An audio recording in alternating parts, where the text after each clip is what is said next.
sou o professor Fabiano, professor titular aqui dos cursos de pós-graduação da FESP, e esse é mais um Desenrola que a gente vai tratar agora sobre a Lei Geral de Proteção de Dados. A lei ela foi promulgada em agosto de 2018 e ela dá 2 anos para que todas as empresas se adequem a essa nova realidade que está acontecendo no Brasil e já é uma prática comum no resto do mundo. Mas veja, quando a gente fala de Lei Geral de Proteção de Dados, o que a gente está querendo dizer? Quais são os direitos, quais são os deveres, quais são as obrigações que nós, enquanto pessoas, temos e nós, enquanto empresas, também temos em relação a essa nova legislação? Ela regula 2 aspectos importantes que são o artigo 9º e o artigo 2º do Marco Regulatório Civil da Internet. Acho que todo mundo já ouviu falar sobre o Marco Civil Regulatório da Internet, que é um marco que estabelece as regras no Brasil de como a internet deve funcionar. Tá? Um dos aspectos primordiais do artigo 2º é que ele trata o acesso à internet como sendo um direito inexorável do ser humano, do cidadão brasileiro. Ele tem que ter acesso à internet para que haja uma boa execução, um bom exercício da cidadania como um todo.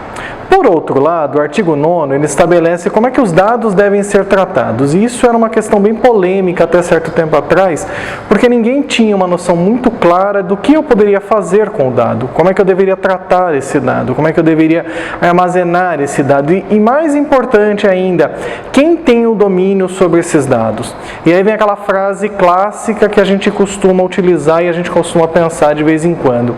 Se os meus dados estão públicos ou se os meus dados estão em provedores privados, a pergunta é: quem vigia o vigia? Quem faz a análise dizendo se o cara que está cuidando dos meus dados está sendo corretamente cuidado, se não está tendo um vazamento? Recentemente a gente teve aí com o caso do Facebook com a Cambridge Analytica, aonde ela fez um vazamento de dados que impulsionou a campanha do presidente norte-americano Donald Trump. Então veja, isso foi um caso que foi divulgado na mídia, é um caso que tem um conhecimento. Quantos casos a gente não tem conhecimento acerca disso? Você sabe realmente o que está acontecendo com os seus dados? Seus dados estão seguros? Ou você acha que somente colocar senha no celular ou senha nos seus e-mails protege? A lei, ela regulamentou esse aspecto também, que é o consentimento da utilização dos dados. Veja, um dos grandes desafios das empresas nos próximos 250 dias, aí, que é o tempo da lei estar de fato em vigor, é adequar todas as suas políticas de tratamento de dados ao padrão da lei. Um dos pontos eu simplesmente não posso mais pegar o meu dado ou o seu dado e transferir para uma empresa que faz score de crédito, por exemplo, sem que você faça o consentimento por explícito desta utilização. Então nós temos aqui agora uma situação onde as empresas vão precisar fazer uma adequação, vão precisar fazer um trabalho mais assertivo acerca do que vai acontecer ou não com o dado e deixar claro o que eu estou fazendo com o seu dado. Se eu vou vender, se eu vou repassar, se eu vou usar para uma análise psicográfica, se eu vou estabelecer um padrão de consumo a partir dos seus dados. Você pode ainda pedir para que determinada empresa pague todo e qualquer tipo de dado que ela tenha seu na base dela, inclusive pedindo a evidência de que isso foi executado e que isso não tem backup guardado no mundo inteiro. Que é assim, tudo que está escrito na internet está escrito em pedra. Pode parecer estranho, mas é a mais pura verdade, porque você nunca sabe aonde é que o seu dado está guardado. Você tem noção de onde é que esse vídeo vai depois que ele for publicado? Não, ele vai para o servidor do YouTube. E onde é que está o servidor do YouTube? Onde está o servidor do Facebook? Só eles sabem. Ok, uma vez que ele se transforma em dado, o que acontece? Ele é replicado em inúmeros outros servidores.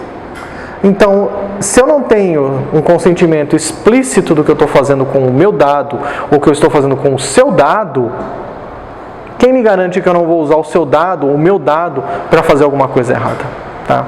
Isso é um dos pontos importantes que a gente tem que destacar na lei.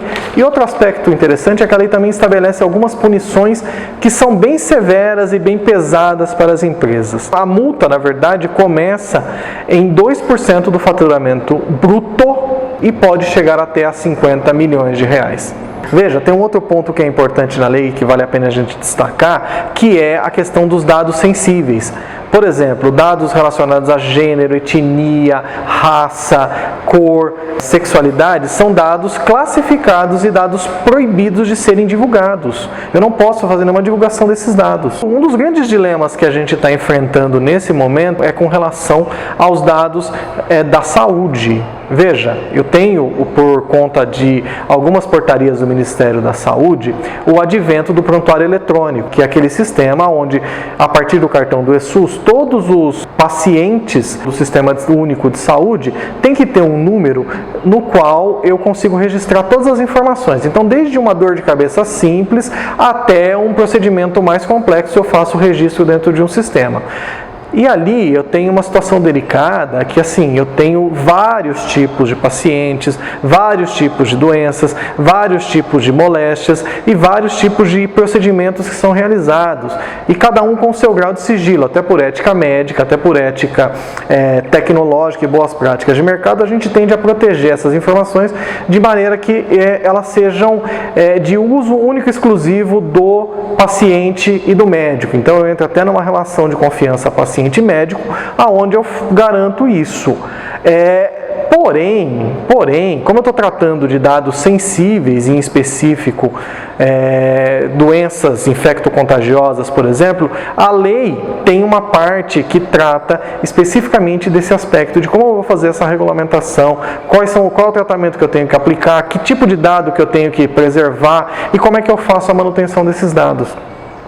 As companhias aéreas já entraram nessa situação também e já estão fazendo uma boa tratativa, até porque a maioria das companhias aéreas, como opera worldwide, ou seja, para o resto do mundo, elas obrigatoriamente têm que atender às regulamentações internacionais, como por exemplo a GDPR, que é a Governance Data Protection Requirements, que é a lei europeia que estabelece e que deu base para a nossa LGPD.